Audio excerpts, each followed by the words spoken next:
Is your Whirlpool dryer making noise but the drum won't turn? Or has it completely stopped tumbling your clothes? Don't worry, in most cases, it's just a broken dryer belt. Hey, welcome back to HnKParts. Today we'll show you exactly how to replace it yourself and save hundreds on repair costs. The dryer belt wraps around the drum and motor pulley. It eventually wears out or breaks. On most Whirlpool electric dryers, lint screen is on top. Replacing it is an easy DIY job. You'll need a Phillips and 1/4-inch nut driver, a putty knife, and your new dryer belt, which is available at HnKParts.com. Step 1. Unplug the dryer and pull it away from the wall for safety. Step 2. Remove the lint screen. Unscrew the 2 screws underneath it. Step 3. Insert a putty knife about 2 inches from each corner under the top panel to release the clips.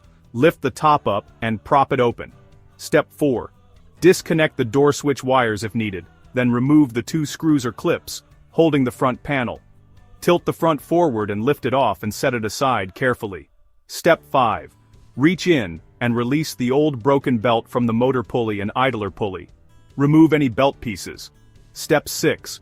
While everything's open, vacuum out years of lint. This prevents fires and improves performance. Step 7. Loop the new belt around the drum with the ribbed side down, aligned with any wear marks from the old belt. Step 8. From underneath, route the belt through the idler pulley and around the motor pulley. The idler will automatically tension it. Spin the drum by hand to make sure it turns smoothly. Step 9. Reinstall the front panel, reconnect wires, lower the top, and screw everything back. Plug it in and test. Need a high-quality replacement Whirlpool dryer belt shipped fast?